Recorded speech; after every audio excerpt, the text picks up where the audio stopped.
కార్తీక మాసంలో ఉసిరి చెట్టు కింద తులసి పూజ చేయడం మరియు వనభోజనాలు ఆచరించడం వెనుక ఉన్న ప్రధాన కథ మరియు విశిష్టత క్షీరాబ్ధి ద్వాదశి వ్రతంతో ముడిపడి ఉంది.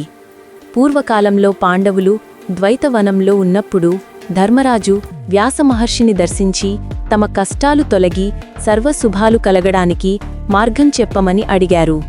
అప్పుడు వ్యాసమహర్షి కార్తీక శుద్ధ ద్వాదశి రోజున ఆచరించవలసిన క్షీరాబ్ధి ద్వాదశి వ్రతాన్ని వివరించారు. ఆషాఢ శుద్ధ ఏకాదశి రోజున శ్రీ మహావిష్ణువు పాల సముద్రంలో యోగనిద్రలోకి వెళ్తారు. 4 నెలల తరువాత కార్తీక శుద్ధ ద్వాదశి రోజున ఆయన మేల్కొని లక్ష్మీదేవితో కలిసి బృందావనంలో కొలువు తీరుతారు. ఈ రోజున ఎవరు తులసి వనం లేదా ఉసిరి చెట్టు కింద శ్రీ దామోదర స్వామిని పూజిస్తారో వారి కోరికలన్నీ నెరవేరుతాయని మహావిష్ణువు స్వయంగా ప్రతిజ్ఞ చేశారని పురాణాలు చెబుతున్నాయి. అందువల్ల ఈ రోజున తులసి మొక్క వద్ద దీపారాధన చేసి తులసి మరియు ఉసిరి చెట్టుకు కళ్యాణం చేసే ఆచారం ఏర్పడింది.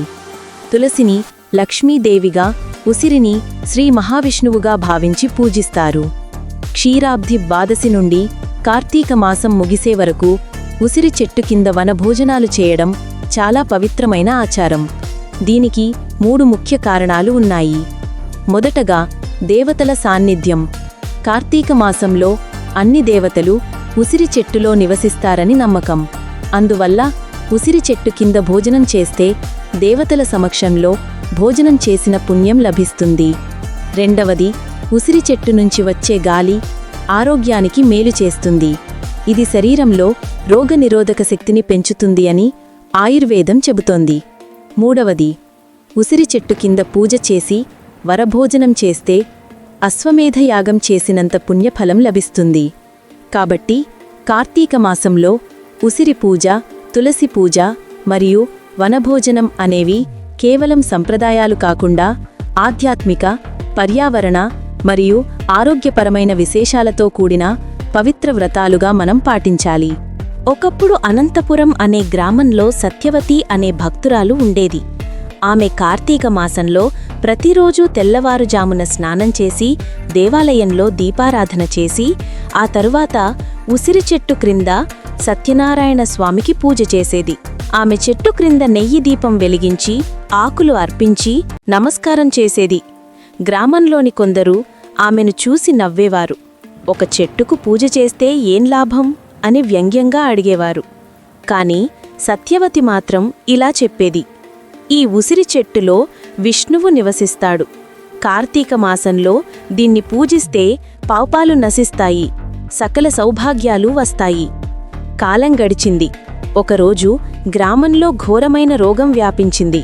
అనేకమంది బాధపడుతుండగా సత్యవతి మాత్రం సురక్షితంగా ఉండింది. ఆమె పూజిస్తున్న ఉసిరి చెట్టు చుట్టూ ఉన్న ప్రదేశంలో ఆ వ్యాధి ఎవరినీ తాకలేదు. గ్రామస్థులు ఆశ్చర్యపడి ఆమె వద్దకు వచ్చి అడిగారు: అమ్మా, నీకు ఈ రోగం తగల్లేదు, కారణమేమిటి? సత్యవతి చిరునవ్వుతో చెప్పింది: ఈ ఉసిరి చెట్టు విష్ణుమూర్తి స్వరూపం. దీన్ని కార్తీకంలో పూజించిన వారిని దురదృష్టం తాకదు. ఈ మాసం ఈ చెట్టు సాక్షిగా చేసిన దీపారాధన, దానాలు, పూజలు నిత్యపుణ్యమవుతాయి.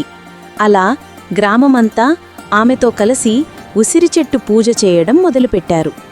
అప్పటి నుండి ఆ గ్రామం ఉసిరివనము అనే పేరుతో ప్రసిద్ధి చెందింది. ఉసిరి చెట్టు విష్ణువు యొక్క ప్రియమైన వృక్షం. కార్తీక మాసంలో ఉసిరి చెట్టు క్రింద దీపం వెలిగించడం, సత్యనారాయణ స్వామి కథ వినడం మహాపుణ్యకార్యం. ఉసిరి ఆకుతో చేసిన పూజ, ఉసిరి ఫలాన్ని తినడం కూడా పవిత్రం. ఇది ఆరోగ్యం, ఆధ్యాత్మిక శాంతి, కుటుంబ సౌఖ్యం ఇస్తుంది. కార్తీక మాసములో ఉసిరి వృక్ష పూజ పరమవిష్ణు సన్నిధియందు భక్తి సదా.